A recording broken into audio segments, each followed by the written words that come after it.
ഹരി ഓം.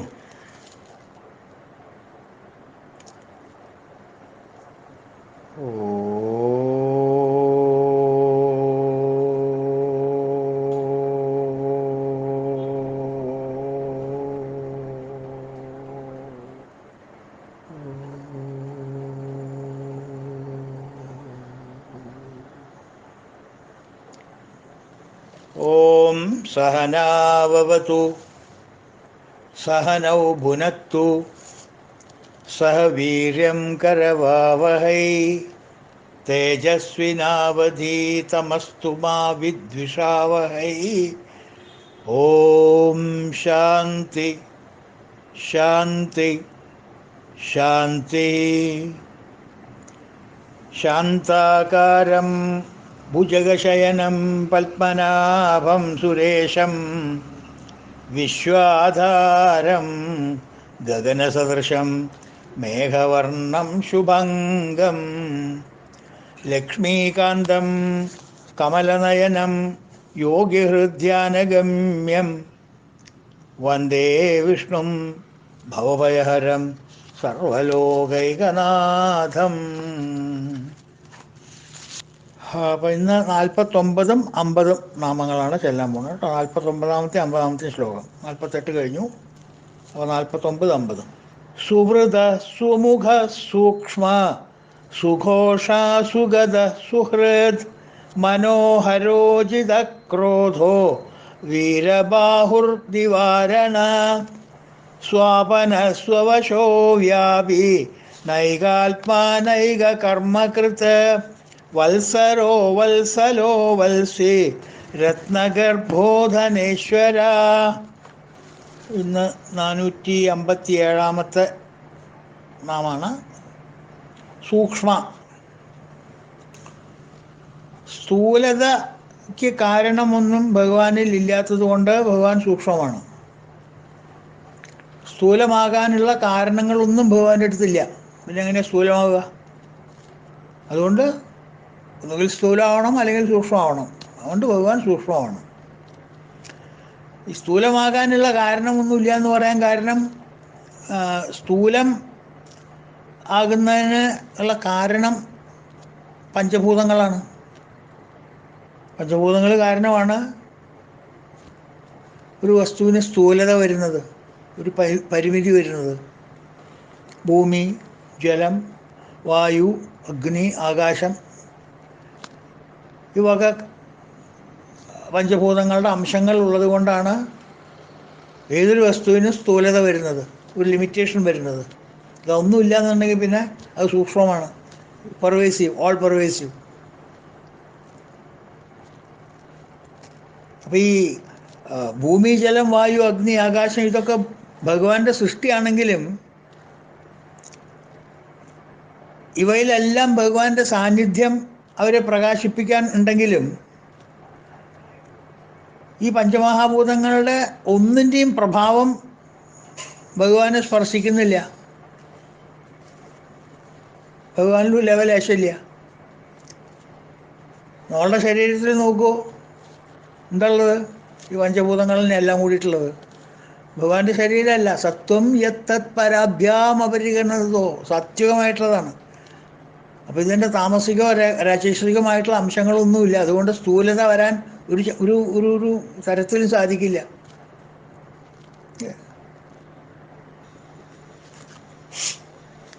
ഈ പഞ്ചമഹാഭൂതങ്ങളുടെ ഒരംശവും ഭഗവാനെ ബാധിക്കുന്നില്ല. നമ്മളുടെ ശരീരത്തിൽ ആകാതാണ് ഇനി. ഭഗവാനെ ഇതൊന്നും ബാധിക്കില്ല എന്നുള്ളത് വളരെ ഭംഗിയായിട്ട് 2ാം അധ്യായത്തിൽ ഭഗവാൻ ഭഗവത്ഗീതയിൽ പറഞ്ഞിട്ടുണ്ട്. നയനം ഛിന്ദന്തി ശസ്ത്രാണി നയനം ദഹതി പാവക ന ചൈനം ക്ലേദയന്ത്യാപോ ന ശോഷയതി മാരുത. ആ പരബ്രഹ്മത്തിനെ അർജുനോട് പറയണ ഭഗവാൻ, അർജുന, ആ പരബ്രഹ്മം എന്ന് പറയുന്ന സത്യമുണ്ടല്ലോ, ആ സത്യത്തിനെ നയനം ചിന്തന്തി ശസ്ത്രാണി, ഒരു ശസ്ത്രങ്ങൾക്ക് തന്നെ വെട്ടിമുറിക്കാൻ പറ്റില്ല. ശസ്ത്രങ്ങളെല്ലാം ഭൂമിയിൽ നിന്നുണ്ടാക്കിയ വസ്തുക്കളാണ്. ശസ്ത്രങ്ങളുടെ എല്ലാ ആധാരമായത് ഭൂമിയാണ്. അപ്പോൾ ഭൂമിയിലോ ഭൂമിയിൽ നിന്നുണ്ടാക്കിയ വസ്തുക്കളോ നയനം ചിന്തന്തി ശസ്ത്രാണി, അതിനെ ചിന്തിക്കാൻ പറ്റില്ല, അതിനെ വെട്ടി മുറിക്കാൻ പറ്റില്ല അതിനെ.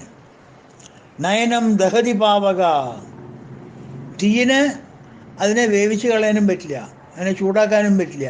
അഗ്നി രണ്ടാമത്തെ പഞ്ചമഹാഭൂതം. നയനം ചിന്തന്തി ശസ്ത്രാണി നയനം ദഹതി പാവക ന ചൈനം ക്ലേദയന്ത്യാപോ. ആപ്പോ മീൻസ് വെള്ളം. വെള്ളത്തിനെ അവനെ നനയ്ക്കാൻ പറ്റില്ല.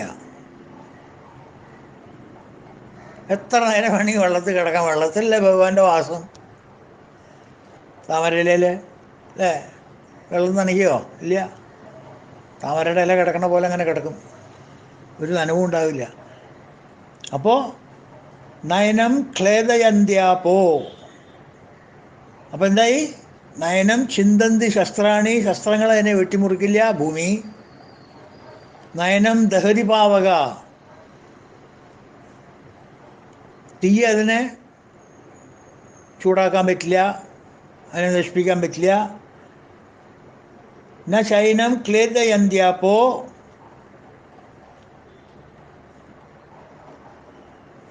വെള്ളത്തിന് അതിനെ നനയ്ക്കാൻ പറ്റില്ല. ന ശോഷയതി മാരുത,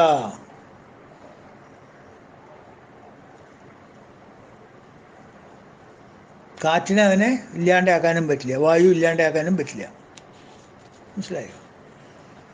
ആകാശം സൂക്ഷ്മമായിട്ടുള്ളതാണ്, അതുകൊണ്ട് ആകാശത്തിൻ്റെ പ്രസക്തി ഉദിക്കുന്നില്ല.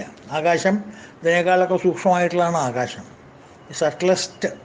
സട്ട്ലർ ദാൻ അതർ 4 ഗ്രേറ്റ് എലിമെൻറ്റ്സ്. മനസ്സിലായില്ലേ?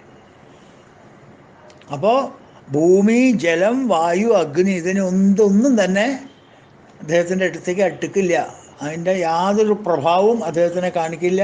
ഈ പഞ്ചഭൂതങ്ങളുടെ ഗുണങ്ങളൊന്നും തന്നെ, ക്വാളിറ്റീസ് ഒന്നും തന്നെ ഭഗവാനിൽ പ്രകാശിക്കില്ല. നയനം ചിന്തന്തി ശസ്ത്രാണി നയനം ദഹതി പാവക ന ചൈനം ക്ലേദ്യയന്ത്യാപോ ന ശോഷയതി മാരുത. ശസ്ത്രം മുറിക്കില്ലവനെ. നയനം ചിന്തന്തി ശസ്ത്രാണി, ശസ്ത്രം മുറിക്കില്ലവനെ. നയനം ദഹതി പാവക, വേവില്ലവനെ വന്യം. തീ കൊണ്ട് അവനെ വേവിക്കാന്ന് കണക്കാക്കണ്ട. നിങ്ങൾ ഏത് കുണ്ടം പാത്രത്തിലിട്ട് മൂടി വെച്ചാലും വേവില്ല. വേവില്ലവനെ വന്യം. ന ചൈനം ക്ലേദയന്ത്യാപോ, വെള്ളം നനയ്ക്കില്ലവനെ, വെള്ളം അവനെ നനയ്ക്കില്ല.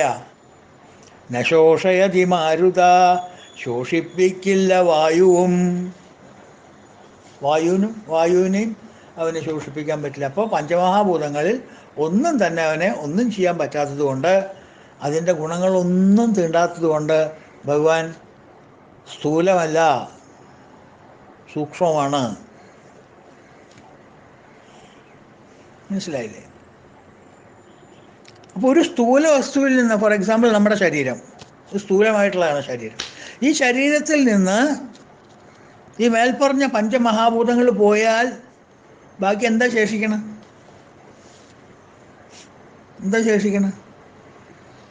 ഒന്നുമില്ല. പിന്നെ അവിടെ കിടക്കേണ്ട ആകാശം മാത്രം, സ്പേസ്. കാരണം ഈ ഭൂമി, ജലം, വായു, അഗ്നി ഇതൊക്കെ നിലകൊള്ളുന്ന ഇതിൽ ആകാശത്തിലാണ്. ഇതൊക്കെ പോയാൽ ആകാശം മഠാകാശം മഹാകാശമായി മാറും. ഘടാകാശം മഠാകാശവും, മഠാകാശം മഹാകാശവും. അപ്പോൾ നമ്മളുടെ ശരീരത്തിൽ നിന്ന് ഈ ഭൂമി, ജലം, വായു, അഗ്നി ഒക്കെ പോയി കഴിഞ്ഞാൽ ബാക്കി സ്പേസ്, ആകാശമുണ്ട്. നമ്മൾ ഈ 4 സാധനങ്ങളും ഓക്യുപ്പൈ ചെയ്തിരുന്ന ആ ഒരു സ്ഥലം, ഒരു സ്പേസ്, വെരി ലിമിറ്റഡ് സ്പേസ്. 6 അടി പൊക്കം, what ever is the chest, അത്രയും വീതി. ആ സ്പേസ് ഉണ്ടല്ലോ, ആ സ്പേസ് പിന്നെന്താവുക? മഹാ ആകാശത്തിലേക്ക് മർജ് ചെയ്യും. ദാറ്റ് ഓൾസോ മർജ് വിത്ത് ആകാശം. പിന്നെ ബാക്കി എന്താ ഉള്ളത്? ഓൺലി സ്ഥൂലം, സൂക്ഷ്മം. ആ സൂക്ഷ്മ ശരീരം ഭഗവാൻ ആദ്യം കൊണ്ടുപോയി അല്ലേ? വായുർഗന്ധ നിവാസയെ.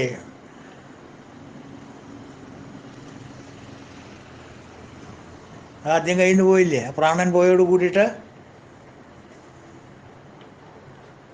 പുഷ്പത്തിൻ്റെ സുഗന്ധം എങ്ങനെയാണോ വായുവിൽ കൊണ്ടുപോകണ പോലെ നമ്മുടെ സൂക്ഷ്മ ശരീരത്തിലെ എല്ലാ സൂക്ഷ്മ വാസനകളും കൊണ്ടുപോയി.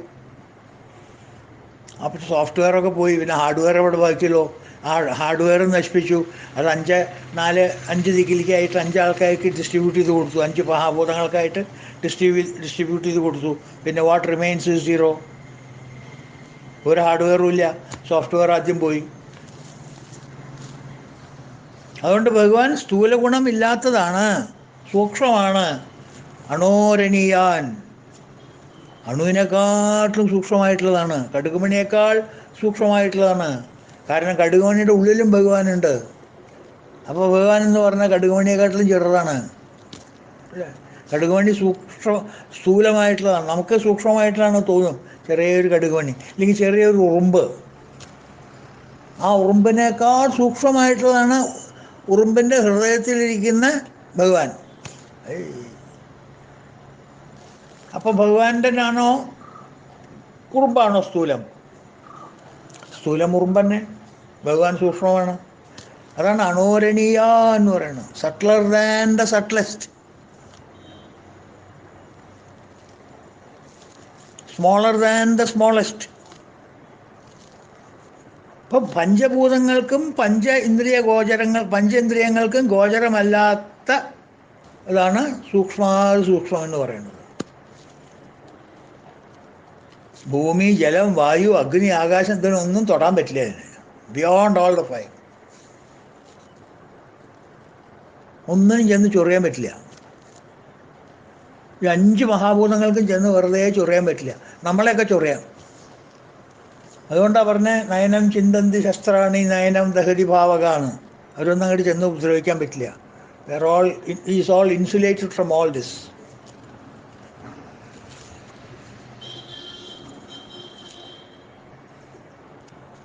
സൂക്ഷ്മാതിസൂക്ഷ്മം കലിലസ്വമധ്യേ എന്നാണ് പറയാം. സൂക്ഷ്മാതിസൂക്ഷ്മം കലിലസ്യ മധ്യേ, സൂക്ഷ്മങ്ങളിൽ വെച്ച് സൂക്ഷ്മമായിട്ടുള്ളതും ദുഷ്പ്രവേശമുള്ള ഗുഹയുടെ മധ്യത്തിൽ സ്ഥിതി ചെയ്യുന്നവനുമാണ് ഈ പരബ്രഹ്മം എന്നാണ് ശ്വേതേശ്വര ഉപനിഷത്ത് പറയണത്. സൂക്ഷ്മാതിസൂക്ഷ്മം കലിലസ്യ മധ്യേ, ആ ഗുഹയുടെ ഉള്ളിൽ വളരെ പ്രയാസപ്പെട്ട് കിടക്കാനേ അതിൻ്റെ ഉള്ളിലേക്ക് പറ്റുള്ളൂ.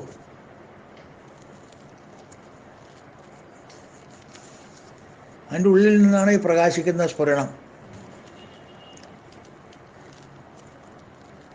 ആ സ്ഫുരണത്തെക്കുറിച്ചാണ് ശ്വേതേശ്വര ഉപനിഷത്തിൽ പറയുന്നത്. സൂക്ഷ്മതരം നിത്യം, കൈവല്യോപനിഷത്ത് പറയണു, അങ്ങനെ പറയുന്നു. നിത്യവും സൂക്ഷ്മത്തിൽ സൂക്ഷ്മമായിരിക്കുന്നവൻ, സൂക്ഷ്മാതിസൂക്ഷ്മം. അത് ഉപനിഷത്ത് വാക്യങ്ങൾ തന്നെയാണ്. ഭഗവാനെ സൂക്ഷ്മമായിട്ടാണ് എല്ലാവരും കാണുന്നത്. സത്യം അതാണ്. നിത്യം വിഭും സർവഗതം സുസൂക്ഷ്മം, നമ്മുടെ മുണ്ടകോപനിഷത്ത് തന്നെയാണ് പറയണത്. നിത്യം വിഭു സർവഗതം സുസൂക്ഷ്മം, പല വിധത്തിലും ശോഭിക്കുന്നതും സർവവ്യാപിയുമായ അത്യന്ത സൂക്ഷ്മമായിട്ടുള്ളതാണ് അത് എന്നാണ് അങ്കിരസ് പറയണത്. ഇനിയിപ്പോൾ ആര് പറഞ്ഞാലേ വിശ്വസിക്കുക? നമ്മൾ എല്ലാ ഉപനിഷത്തുകളും പറയുന്നത് തന്നെയാണ്. സൂക്ഷ്മമായിട്ടുള്ള പദാർത്ഥമാണ് ഭഗവാൻ, സ്ഥൂലമല്ല. നമ്മൾ അദ്ദേഹത്തിനെ കാണുമ്പോൾ, ഗുരുവായൂരപ്പനെയൊക്കെ കാണുമ്പോൾ, നമ്മൾ ആ വിഗ്രഹത്തിനെയൊക്കെ കാണുമ്പോൾ നമുക്ക് സുഗ്രഹേ വിഗ്രഹേതേ എന്നൊക്കെ പറഞ്ഞ് കാണണമെങ്കിലും, പക്ഷെ അദ്ദേഹത്തിൻ്റെ ശരിക്കുള്ള സ്വരൂപം ഉണ്ടല്ലോ, അത് സൂക്ഷ്മമാണ് കൂട്ടോ, അത് സ്ഥൂലമൊന്നുമല്ല. കാര്യം നമുക്ക് തൊടുക കളിക്കുകയൊക്കെ ചെയ്യാം, പക്ഷെ അതിൻ്റെ സത്യാവസ്ഥ അത് സൂക്ഷ്മമാണ്. മറ്റൊന്നിനും അതിനെ തൊടാൻ പറ്റില്ല. 5 ഇന്ദ്രിയങ്ങൾക്ക് ഒന്നും തൊടാൻ പറ്റില്ല. ഇന്ദ്രിയ ഗോചരമല്ല അതൊന്നും. മനസ്സിലായോ? അതാണ് സൂക്ഷ്മാതിസൂക്ഷ്മം എന്ന് പറയുന്നത്. ഉപനിഷത്തുകൾ ലളിത സഹസ്രനാമത്തിലും പറയുന്നില്ലല്ലോ സൂക്ഷ്മാതിസൂക്ഷ്മം എന്ന്. സൂക്ഷ്മരൂപിണി എന്നുള്ളൊരു നാമമുണ്ട് ദേവിക്ക്. സൂക്ഷ്മരൂപിണി, കാലകണ്ഠി കാന്തിമതി ക്ഷോഭിണി സൂക്ഷ്മരൂപിണി. സൂക്ഷ്മരൂപിണി, സൂക്ഷ്മരൂപം ഉള്ളവൾ എന്നർത്ഥം. അപ്പോൾ അതാണ് സൂക്ഷ്മ എന്നുള്ള വാക്കിൻ്റെ വ്യാഖ്യാനം. ഇത്രയും മതി. അതിസൂക്ഷ്മമായിട്ട് പോകണ്ട, സൂക്ഷ്മത്തിൽ നിർത്തുക അവിടെ. അടുത്ത 458 സുഘോഷ. സുഘോഷ ഘോഷണം എന്ന് വെച്ചെങ്കിൽ വേദങ്ങളുടെ മന്ത്രധ്വനി എന്നർത്ഥം. സുഘോഷ ശോഭനമായ വേദ ഉച്ചാരണമുള്ളവൻ, വേദങ്ങൾ ശോഭനമായി ഉച്ചരിക്കുന്നവൻ, മേഘഗർജനം പോലെ ശബ്ദിക്കുന്നവൻ. ഒക്കെയാണ് സുഘോഷ എന്നുള്ള വാക്കിൻ്റെ അർത്ഥം കമൻറ്റേറ്റേഴ്സ് കൊടുത്തിരിക്കുന്നത്.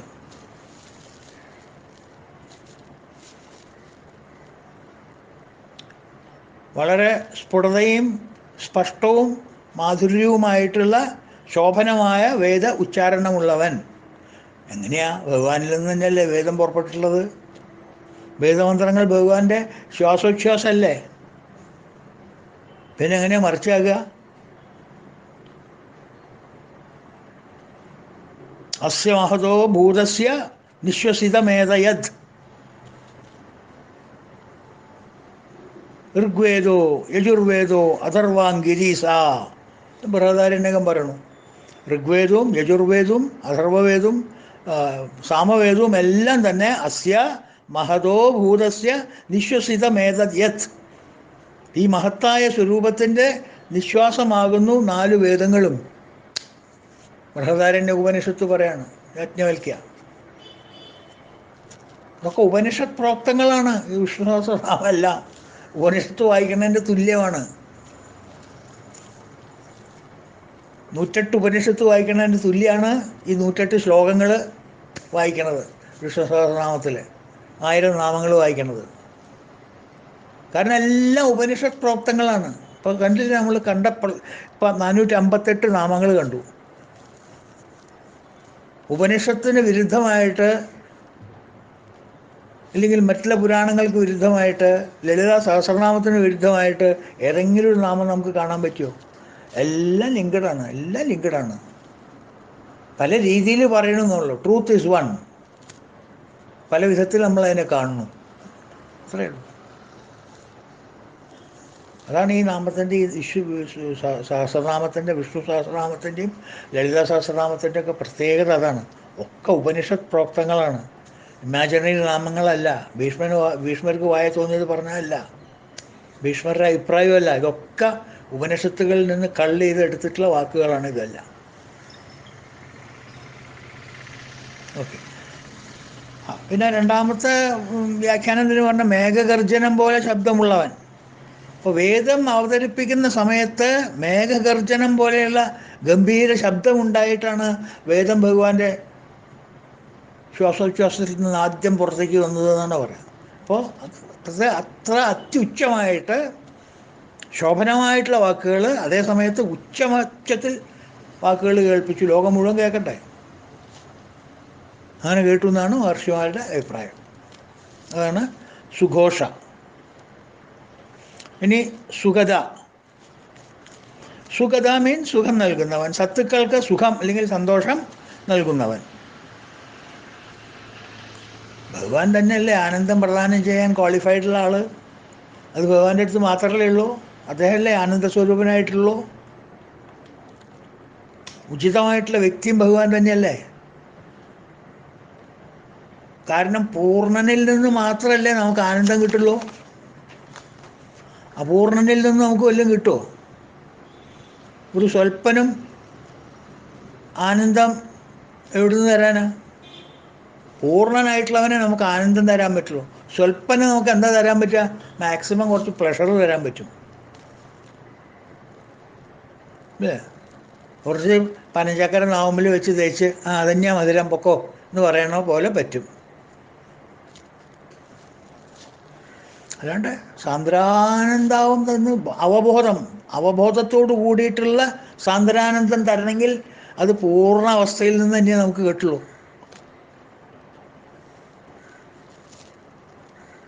അത് തരാൻ ഉചിതനായിട്ടുള്ള ആളും ഭഗവാൻ തന്നെയാണ്. അവിടെ നിന്ന് തന്നെ ഈ ആനന്ദം കിട്ടുള്ളൂ, യാതൊരു സംശയമില്ല. അപ്പം ഭക്തന്മാർക്ക് പരമാനന്ദം നൽകുന്നവനാണ് സുഗത. അതേസമയത്ത് ധർമ്മവിലോപം വരുത്തുന്നവർക്ക് മനസ്സമാധാനം കൊടുക്കില്ല. ധനം കൊടുക്കും, ധനം ധാരാളം കൊടുക്കും. ധർമ്മവിലോപം ചെയ്യണവർക്ക് ധനം ധാരാളം കൊടുക്കും, സമാധാനം കൊടുക്കില്ല. മനസ്സമാധാനം കൊടുക്കില്ല. ധനം കിട്ടും, കണ്ടെന്താ കാര്യം? മനസ്സമാധാനം ഇല്ലാണ്ട് ധനം കിട്ടിയിട്ട് എന്താ കാര്യം?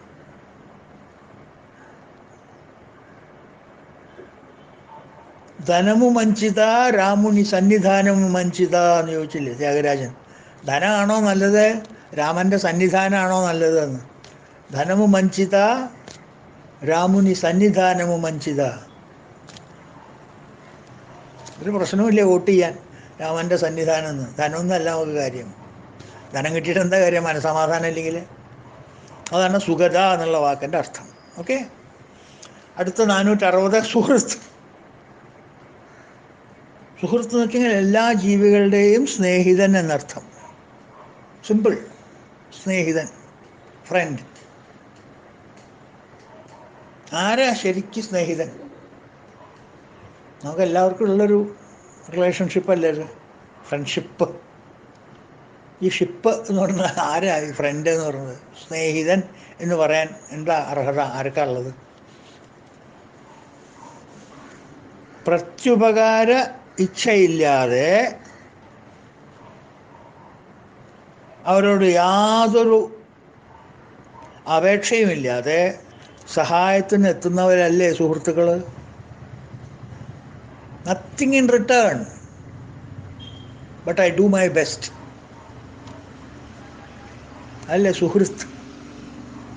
നമ്മുടെ ഹൃത്തിൻ്റെ ഒരു ഭാഗമല്ലേ സുഹൃത്ത്. എന്ത് ചെയ്യുന്നുണ്ടെങ്കിലും ഞാനത് പ്രത്യുപകാരം ഉദ്ദേശിച്ചിട്ടല്ല ചെയ്യണത്. ഒരു കണ്ടീഷനല്ല, നോ ടേംസ് ആൻഡ് കണ്ടീഷൻസ്. ഞാൻ അപ്പോൾ ഇത് ചെയ്തു തരാം, കാര്യമൊക്കെ ശരിയാണ്, പക്ഷേ എനിക്കൊരു കാര്യമുണ്ട്, ആ അഡ്മിഷൻ ഒന്ന് ശരിയാക്കി തരണം. അതെന്ത് ഫ്രണ്ട്ഷിപ്പാണ്? That is called business. മനസ്സിലായില്ലേ? അപ്പോൾ ഇതൊന്നുമില്ലാതെ സഹായത്തിൽ നിന്ന് എത്തുന്നവനാണ് സുഹൃത്തുക്കൾ. ഭഗവാൻ ഒരു പ്രതിഫലവും വാങ്ങാണ്ട് വാങ്ങല്ല, ആശയില്ലെന്നില്ല ഭഗവാന്. ഒരു പ്രതിഫലത്തിനും ആശയില്ലാതെ തൻ്റെ ഭക്തന്മാർക്ക് വാരി കോരി ശ്രേയസ്സും അഭ്യുദയവും കൊടുത്ത് മാർഗം തെളിയിക്കുന്നു, മോക്ഷത്തിലേക്കുള്ള മാർഗം തെളിയിക്കുന്നു. മോക്ഷം കൈപ്പിടിച്ച് പറ്റാൻ നമ്മൾ തന്നെ പോകണം, അത് സമ്മാനം മേടിക്കാൻ നമ്മൾ തന്നെ പോകണം. പക്ഷേ അതിനുള്ള മാർഗം തെളിയിക്കും ബുദ്ധിമുട്ടുകളൊന്നുമില്ലാതെ. അതാണ് സുഹൃത്ത് എന്ന് പറയാൻ കാരണം. മനസ്സിലായോ? ഭഗവാൻ എപ്പോഴും ഈസ് യുവർ ഫ്രണ്ട്. സഖ്യം ആത്മനിവേദനം എന്ന് പറയില്ലേ, ഭഗവാനെ സഖ്യനായിട്ട് കാണുന്നതൊരു ഭാവമാണ്, നവവിധ ഭക്തിയിലൊരു ഭാവമാണ്. അർച്ചനം വന്ദനം ദാസം സഖ്യം ആത്മനിവേദനം. സഖ്യം എന്ന് പറയുന്നത് ഒരു ഭാവമാണ്. Arjunan is an example, Kuchelan is an example. അതൊക്കെ സഖാക്കളാണ്. ഭഗവാന്റെ സഖാക്കളാണ്. മനസ്സിലായില്ലേ? സഖാവ് എന്ന് വെറുതെ വിളിച്ചുകൊണ്ട് സഖാവാവില്ല. അങ്ങനെയുള്ള ഗുണങ്ങളൊക്കെ വേണം, എന്നാലേ സഖാവുള്ളൂ. അതാണ് സുഹൃത്ത്. അടുത്ത നാമം മനോഹര. മനോഹര മീൻസ് മനസ്സിനെ ഹരിക്കുന്നവൻ. മനോഹര ആണല്ലോ, മനസ്സിനെ ഹരിക്കുന്നവനാണ് മനോഹരൻ.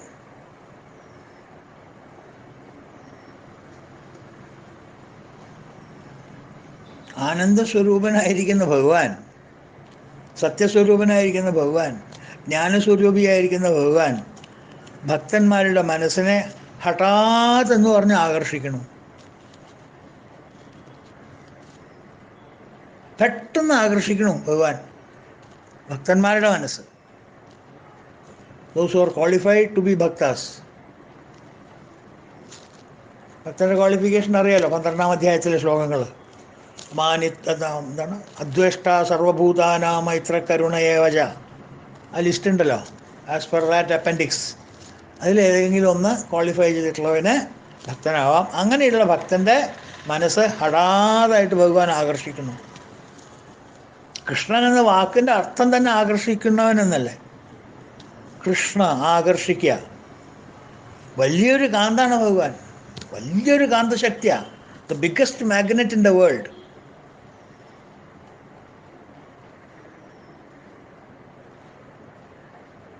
സന്മാർഗികളെ ദൂരത്തുനിന്ന് തന്നെ ആകർഷിച്ചു അദ്ദേഹത്തിൻ്റെ വലയത്തിലേക്ക് കൊണ്ടുവരും. മാഗ്നറ്റിക് ഫീൽഡിലേക്ക് അദ്ദേഹം കൊണ്ടുവരും.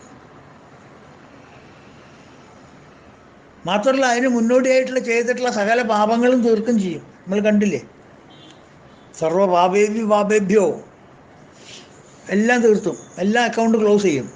All accounts R closed, zero balance. എന്നിട്ടാണ് അവിടുന്ന് ആകർഷിക്കാൻ അങ്ങോട്ട്.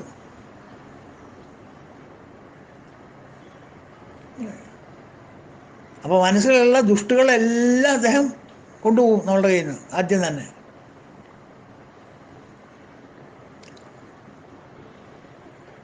നാരായണോ നാമ നരോ നരാണാം പ്രസിദ്ധ ചോര കഥിത പൃഥിവ്യം അനേക ജന്മാർജിത പാപസഞ്ചയ ഹരത്യശേഷാം സ്മരതേ സദൈവം.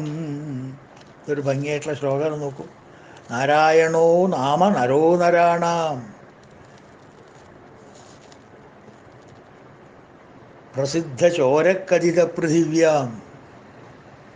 നാരായണൻ എന്ന് പേരുള്ള ഒരാൾ നരനായിട്ട് ഇവിടെ വേഷം മാറിയിട്ട് വന്നിരിക്കണു. പ്രസിദ്ധ ചോരക്കഥിത പൃഥിവ്യാം. ഈ ലോകത്തിൽ വെച്ച് ഏറ്റവും വലിയ കാട്ടുകള്ളനാണ് കേട്ടറിവ്. പ്രസിദ്ധ ചോര. ചാൾസ് സോബേഴ്സൊക്കെയാണ് പ്രസിദ്ധ കാട്ടുകള്ളനാ. ശരിക്കുള്ള ആളാരാ? നാരായണനാണ്. നാരായണോ നാമ നരോ നരാണാം. നരനാണ്. നരന്മാരിൽ വെച്ചിട്ട് പ്രസിദ്ധ ചോരക്കഥിത പൃഥിവ്യാം. ഭയങ്കര കാട്ടുകള്ളനാ. കണ്ടത് കട്ടെടുത്തോണ്ടു. എന്തിനാ കക്കാൻ വന്നിരിക്കണ? എന്ത് കക്കാനാ വന്നിരിക്കണ? എന്താ അദ്ദേഹത്തിന് വേണ്ടത്? കൺസ്യൂമർ ഡ്യൂറബിൾസ് ആണോ? ഗോൾഡാണോ? സിൽവറാണോ? ഓർണമെൻറ്റ്സ് ആണോ? ജ്വല്ലറി ആണോ? ക്യാഷാണോ? ഒന്നുമല്ല. ഇതൊന്നും അദ്ദേഹത്തിന് വേണ്ട. അനേക ജന്മാർജിത പാപസഞ്ചയം. ജന്മജന്മാന്തരങ്ങളിലായിട്ട് കിട്ടിയിട്ടുള്ള പാപം മൂട്ടയുണ്ടല്ലോ, ഒരു കിഴി നമ്മുടെയൊക്കെ കയ്യിലില്ലേ, വാസനകൾ, ബണ്ടിൽ ഓഫ് വാസനാസ്.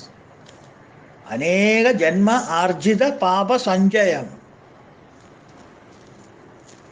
ജന്മാന്തരേഷു കൃത ദുഷ്കൃത സൽഫലത്തെ തിന്മാന്തരത്തിൽ ഇതുപോലെ വിറന്നിടുന്നു എന്ന് പറഞ്ഞ പോലെ ആ ജന്മാന്തരങ്ങളായിട്ട് ചെയ്തിട്ടുള്ള ദുഷ്കൃതങ്ങളും പാപങ്ങളും എല്ലാം കൂടി ഒരു മൂട്ട കെട്ടി നമ്മൾ കയ്യിൽ വെച്ചിട്ടുണ്ട്. അതാണ് അദ്ദേഹത്തിൻ്റെ നോട്ടം. അനേക ജന്മാർജിത പാപസഞ്ചയ ഹരത്യശേഷം. ഒരു ഒരു ഒരു ലെവലേശം ബാക്കി വയ്ക്കില്ല. എൻ്റെ സാമ്പിളൊന്ന് ബാക്കി വെച്ചൂടെ, ഇതായിരുന്നു എന്ന് അറിയാൻ വേണ്ടിയിട്ട് വെക്കില്ല. ആകെ അടിച്ച് തുടച്ച് വൃത്തിയാക്കി കൊണ്ടുപോകും. അനേക ജന്മാർജിത പാപസഞ്ചയം ഹരത്യശേഷം. എല്ലാം കൊണ്ടുപോകും. അനേക ജന്മാർജിത പാപസഞ്ചയം ഹരത്യശേഷം സ്മരതേ സദൈവാം. ഒന്ന് സ്മരിച്ചാൽ മതി ഭഗവാനെ. യസ്യ സ്മരണമാത്രേണ എന്ന് കേട്ടിട്ടില്ലേ ശ്ലോകം? ജന്മസംസാര ബന്ധനാത് വിമുച്യതേ വിമുച്യത്തെ. അതിൽ നിന്നൊക്കെ മുക്തി തേടും ഒറ്റ സ്മരണ കൊണ്ട് മാത്രം. ഭഗവാനെ റീമെമ്പർ. അതാണ്, പ്ലീസ് റിമെമ്പർ ദാറ്റ് വേർഡ്. റീമെമ്പർ, സ്മരണ. യസ്യ സ്മരണമാത്രേണ. അപ്പോൾ അനേക ജന്മാർജിത പാപസഞ്ചയ ഹരത്യശേഷം സ്മരതേ സദൈവാം. അങ്ങനെയുള്ള ആളാണ് ഈ നാരായണൻ. നാരായണൻ എന്നുള്ളൊരു പേരുള്ള ആൾ ഇവിടെ ഈ വേഷം മാറിയിട്ട് ഇവിടെ വന്നിരിക്കണമെന്ന് അർത്ഥം. പ്രസിദ്ധ ചോരനാണ് അവൻ. ഇതാണ് ആവശ്യം, വേറെ ഒന്നും കട്ടുകൊണ്ടുമില്ല. നമ്മളുടെ മനസ്സിലുള്ള എല്ലാ വാസനകളും പുണ്യപാപ കർമ്മങ്ങളെല്ലാം കട്ടുകൊണ്ടു പോയിട്ട് നമ്മളുടെ മനസ്സിനെ പക്വതപ്പെടുത്തിയിട്ടാണ് പിന്നെയാണ് മാഗ്നറ്റിക് പവറിൽ ആകർഷിക്കാൻ അങ്ങോട്ട്.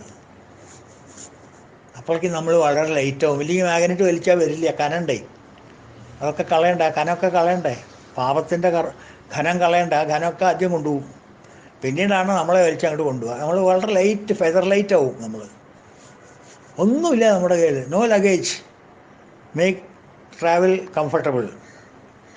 ഒരു ലഗേജും ഇല്ല, ഹാൻഡ് ബാഗേജും ഇല്ല, ചെക്കിനും ഇല്ല, ഒന്നുമില്ല. അതാണ്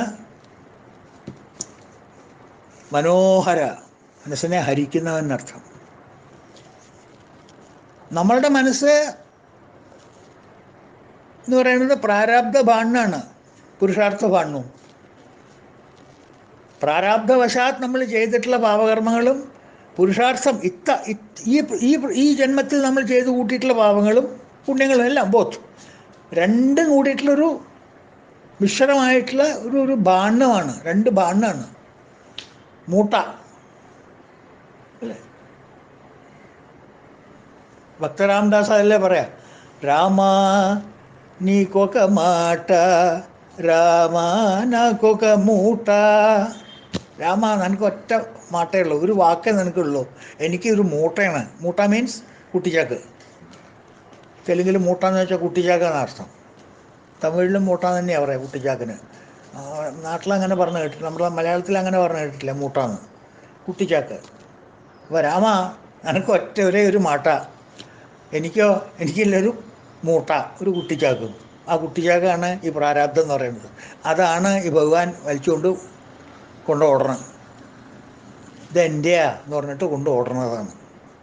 മനസ്സിലായോ? ബണ്ടിൽ ഓഫ് വാസനാസ്, അതാണ് ഇറാഡിക്കേറ്റ് ചെയ്യുന്നത്. അതിനെയാണ് ഹനിക്കുന്നത് ഭഗവാൻ. അപ്പോൾ പോട്ട് ബിക്കംസ് ക്ലിയർ. അതിൻ്റെ ഉള്ളിൽ ചളിയില്ല, ശുദ്ധമായിട്ടുള്ള പാലും അതിൽ ഒഴിക്കാം, പാല് പിരിഞ്ഞു പോവില്ല എന്നർത്ഥം. പാത്രം വളരെ ക്ലിയറാക്കി വയ്ക്കുന്നു. നമ്മളുടെ അന്ധകരണം is so purified, so clear, fit for contemplation. ബുദ്ധിക്ക് അവിടെ സുഖമായിട്ട് കളിച്ച് ധ്യാനത്തിലിരിക്കാം. മറ്റത് അങ്ങോട്ട് കാല് വയ്ക്കാൻ പറ്റില്ല ബുദ്ധിക്ക്, മനസ്സിൻ്റെ ഉള്ളിലേക്ക് കാല് വയ്ക്കാൻ പറ്റില്ല. മനസ്സ് താമസിക്കുന്ന ക്വാർട്ടേഴ്സിൻ്റെ ഉള്ളിലേക്ക് ബുദ്ധിക്ക് കാലെടുത്ത് കുത്താൻ പറ്റില്ല. കാരണം ഒരു കാലെടുത്ത് കുത്തി ഒരു എം ടി ബോട്ടിൽ, വേറൊരു കാലെടുത്ത് കുത്തി ആ കാലെടുത്ത് കുത്തുന്നിടത്ത് ഒരു ഡബ്ബ, പിന്നെ അത് കഴിഞ്ഞാൽ കുറച്ച് തുണികൾ കിടക്കുന്നുണ്ടാവും, പിന്നെ അത് കഴിഞ്ഞാൽ കുറച്ചൊരു ഫർണിച്ചറൊക്കെ ഉണ്ടാവും അവിടെ, പിന്നെ കുറച്ച് മൊബൈൽ കിടക്കുന്നുണ്ടാവും, ഇലക്ട്രോണിക് ഉപകരണങ്ങൾ കിടക്കുന്നുണ്ടാവും, കുറേ പുസ്തകം കിടക്കുന്നുണ്ടാവും. ചവിട്ടാൻ കൊടുത്തില്ല, അങ്ങോട്ട് കാലെടുത്ത് കുത്താൻ പറ്റില്ല എന്ന് പറയില്ല നമ്മൾ. അപ്പോൾ ബുദ്ധിക്ക് അങ്ങോട്ട് കിടക്കാനേ പറ്റില്ല. പിന്നെ ബുദ്ധി എവിടെ ഇരുന്നിട്ട് ധ്യാനിക്കാനാ? When the mind is filled with thoughts, the buddhi cannot enter for meditation. It cannot contemplate. But when the mind becomes clear, the buddhi or the understanding becomes contemplative, possible for meditation, because lightweight. Lightweight, higher the flight, better the flight. മേപ്പോട്ട് പോകാൻ വേഗം പറ്റും. അപ്പോൾ നമ്മളുടെ മനസ്സ് ഇന്ദ്രിയഗോചരമായിട്ടുള്ള സകല ഇഷ്ടവസ്തുക്കളെയും കവരണു. അതൊക്കെ കവർന്നിട്ടാണ് നമ്മൾ ഈ മനസ്സിലിവിടെ സ്റ്റോർ ചെയ്തിരിക്കുന്നത്. എന്തൊക്കെ സാധനങ്ങളാണ് നമ്മുടെ മനസ്സിൽ സ്റ്റോർ ചെയ്തിരിക്കുന്നത്? നമ്മൾ ചെറുപ്പത്തിൽ കുട്ടിക്കാലത്ത് കണ്ട ആനക്കുട്ടി, അതൊക്കെ നമ്മുടെ മനസ്സിലിപ്പുണ്ട്. നെറ്റിപ്പട്ടം അത് മനസ്സിലുണ്ട്, പഞ്ചവാദ്യം അത് മനസ്സിലുണ്ട്. എന്തൊക്കെ സാധനങ്ങളാണ് മനസ്സിലിരിക്കണം? ആ മനസ്സിൻ്റെ ആ മെമ്മറി സ്റ്റോർ അങ്ങോട്ട് തുറന്നാൽ ചടപടേച്ചിട്ട് നെല്ലിക്ക സഞ്ചിയിൽ നിന്ന് വീണ പോലെ അങ്ങനെ വരും, പടപടച്ചിട്ട് ഇല്ലേ? എത്രയായിരിക്കണം? അതിനൊക്കെയാണ് ഹരിക്കണം. ആ മൂട്ടയാണ് ഭഗവാൻ കൊണ്ട് പോണതേ. പൊക്കോട്ടെ.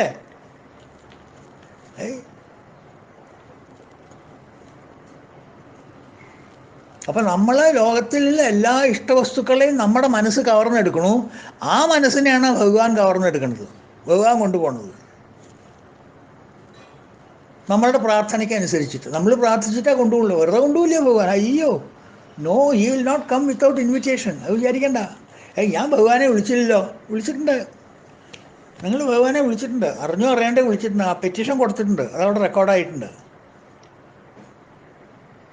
ഇതൊന്ന് കൊണ്ടുപോവോ ഭഗവാൻ, പ്ലീസ് റിമൂവ് എന്ന് നിങ്ങൾ പറയണ്ട്. എല്ലാവരും പറയേണ്ടത്. പറയാത്തവരെ കൊണ്ടുപോവില്ല. പക്ഷെ പറഞ്ഞവർക്ക് അത് പറഞ്ഞതായിട്ട് ഓർമ്മയില്ല. പെറ്റീഷൻ കൊടുത്തു വിട്ടിട്ടുണ്ട്, പക്ഷെ അവിടെ റെക്കോർഡ് ചെയ്യേ. നമുക്കത് ഓർമ്മയില്ല വെച്ചിട്ട് അവിടെ റെക്കോർഡുണ്ട്, അവിടെ കറക്റ്റ് നല്ല റെക്കോർഡുണ്ട്. ഇന്ന ഡേറ്റിന് ഇന്ന സമയത്ത് ഇന്ന ദിവസം എന്നെ വിളിച്ചില്ലേ നീയേ, എന്നോടത് കൊണ്ടുപോകാൻ പറഞ്ഞില്ലേ? ഞാൻ അപ്പോൾ ഇതേ വന്നിരിക്കണു കൊണ്ടുപോകാൻ. ഇപ്പം എന്താ വിളിച്ചിട്ടില്ല പറയണ്? നാളെ നക്ഷത്രം പക്കമൊക്കെ നോക്കിയിട്ട് എപ്പോഴാണ് ചെയ്തതെന്ന് പറഞ്ഞു തരും ഭഗവാൻ. അങ്ങനത്തെ കമ്പ്യൂട്ടർ സിസ്റ്റമാണ് ഭഗവാന്റെ അടുത്തുള്ളത്. ഞാൻ അങ്ങനെ വിളിച്ചിട്ടില്ലല്ലോ ഭഗവാൻ. ഭഗവാൻ എന്താ പറയുന്നത്? എന്തെങ്കിലും ഒരു എക്സാമ്പിൾ പറഞ്ഞാൽ എപ്പോഴാണ് വിളിച്ചിരിക്കുന്നത്? നീ എപ്പോഴും വിളിച്ചിട്ടില്ല? ഏയ് ആലോചിച്ച് നോക്ക്, ആലോചിച്ച് നോക്ക്. കുട്ടിക്കാലത്ത് നാമം ചെല്ലാറില്ലേ? മുത്തശ്ശി നാമം പറഞ്ഞു തരാറില്ലേ? ആ നാമം നീ കാണാപ്പാടം പഠിച്ച് ഇങ്ങനെ ഇടയ്ക്കിടയ്ക്ക് ചെല്ലാറില്ലേ? ഓ ആ, അപ്പോൾ നീ വലുതാവട്ടെ, കുറച്ചും കൂടിയും ചളി വരട്ടെ വെച്ചിട്ട് ഞാൻ കാത്തിരുന്നു. അതിന് ഞാനങ്ങനെ വിളിച്ചിട്ടൊന്നുമില്ല ഭഗവാന്. എന്തായി ഭഗവാൻ പറയണത്? ഭഗവാന് ബുദ്ധിഭ്രമം വന്നോ? വിളിച്ചിട്ടുണ്ടോ? നീ വിളിച്ചിട്ടുണ്ട്. എന്നെ നീ വിളിച്ചിട്ട് എന്നോട് പറഞ്ഞിട്ടുണ്ട്, ഇതൊന്ന് കൊണ്ടുപോവോ, ഇതൊന്ന് ഒഴിവാക്കി തരുമോ ഇവിടുന്ന്? ഞാൻ പറഞ്ഞിട്ടുണ്ട്. നീ പറഞ്ഞിട്ടുണ്ട് എന്നോട്. നമുക്ക് ഓർമ്മയില്ല ഏട്ടാ. എന്നാ ശരി, ഞാൻ എന്താ പറഞ്ഞതെന്ന് പറഞ്ഞു തരുമോ? ഓ ഭഗവാൻ അങ്ങനെയൊക്കെ പറയണത് എന്താ? ഞാൻ എന്താ പറഞ്ഞത് പറയും? ഞാൻ എന്താ നാമ ചൊല്ലിയ ഭഗവാനെ വിളിച്ചിട്ട്? ഞാൻ പറഞ്ഞു തരണോ നിനക്ക്? പറഞ്ഞു തരണം, അല്ലേ ചോദിക്കണം. ഹരേ രാമ രാമ രാമ ഹരേ ഹരേ, ഹരേ കൃഷ്ണ കൃഷ്ണ കൃഷ്ണ ഹരേ ഹരേ. ഈ നാമം ചെല്ലാത്ത ഏതെങ്കിലും മനുഷ്യന്മാർ ലോകത്തിലുണ്ടോ? ഭാരതത്തിലുണ്ടോ? കേരളത്തിലുണ്ടോ? 99% ആൾക്കാരുടെ നാമമെന്നും ഈ നാമം വരാത്ത ഏതെങ്കിലും ഒരു സമയം ഉണ്ടായിട്ടുണ്ടോ? ഒരു പ്രാവശ്യമെങ്കിലും പറയാണ്ടിരുന്നിട്ടുണ്ടോ? ആലോചിച്ചു. ഇത് കേൾക്കുന്ന ശ്രോതാക്കളിൽ ആരെങ്കിലും ഒരാൾ എപ്പോഴെങ്കിലും ഈ ജീവിതത്തിൽ ഹരേ രാമ രാമ ഹരേ ഹരേ എന്നോ, ഹരേ കൃഷ്ണ കൃഷ്ണ കൃഷ്ണ ഹരേ ഹരേ എന്നോ, അല്ലെങ്കിൽ വെറും ഹരേ രാമ അല്ലെങ്കിൽ ഹരേ കൃഷ്ണ എന്നോ ഒരു പ്രാവശ്യമെങ്കിലും പറയാണ്ടിരുന്നിട്ടുണ്ടോ? എനിക്ക് തോന്നുന്നില്ല നിങ്ങൾ ആരും അങ്ങനെ പറയേണ്ടിരുന്നിട്ടുണ്ട്. ആരെങ്കിലും എല്ലാവരും പറഞ്ഞിട്ടുണ്ടാവും. ഒരു വാക്കെങ്കിലും ഹരേ കൃഷ്ണ എന്ന് പറഞ്ഞിട്ടുണ്ടാവും. അറിഞ്ഞോ അറിയാണ്ടോ വാട്ടവർ. അത് റെക്കോർഡായി. അതിന് റെസ്പോൺസായിട്ട് അദ്ദേഹം വരുന്ന ഹരത്യശേഷാം സ്മരതേ സദൈവാം കൊണ്ടുപോകാൻ. ഹരേ രാമ എന്ന് പറഞ്ഞാൽ എന്താ അതിൻ്റെ അർത്ഥം? ഹരേ രാമ എന്നതിൻ്റെ അർത്ഥം എന്താ വെച്ചാൽ, ഹരേ എന്ന് വെച്ചാൽ എന്താ അർത്ഥം? ഹരേ സംസ്കൃതത്തിൽ ഹരേ എന്ന് വെച്ചാൽ എന്താ അർത്ഥം? കക്കെന്ന്. സീതാഹരണം, സുഭദ്രാഹരണം ഒക്കെ കേട്ടിട്ടില്ലേ? ഹരണം means act of കക്കൽസ്, theft.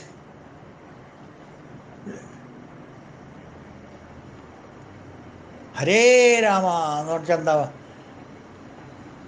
Loot Rama, ഒന്ന് കക്കൂ രാമ, കക്കൂ രാമ, രാമ രാമ കക്കൂ കക്കൂ, കക്കൂ കൃഷ്ണ, കക്കൂ കൃഷ്ണ, കൃഷ്ണ കൃഷ്ണ കക്കൂ കക്കൂ. എത്ര പ്രാവശ്യം നിങ്ങൾ അങ്ങോരോട് പറഞ്ഞു ഇതൊന്ന് കട്ടുകൊണ്ട് പോവുമെന്ന്? എന്താ ഈ കക്കാൻ പറയണ? ഓർണമെൻറ്റ്സോ ജ്വല്ലറിയോ? അതൊക്കെ അദ്ദേഹത്തിന് എന്തിനാ? ലക്ഷ്മിപതിക്ക് എന്തിനാ ഓർണമെൻറ്റ്സ്?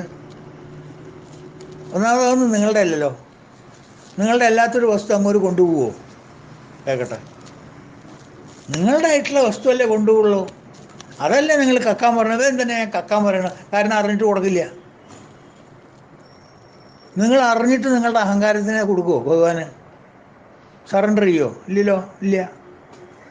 അപ്പോൾ നിങ്ങൾ അറിയാതെ നിങ്ങളുടെ അടുത്ത് നിന്ന് എടുത്തുകൊണ്ട് പോകണം. അതല്ലേ നിങ്ങളുടെ പ്രാർത്ഥന? അത് ചെയ്യാനാ ഭഗവാൻ റെഡി ആയിട്ട് വരണേ, കക്കാൻ. അത് കൊണ്ടുപോവുകയും ചെയ്യും.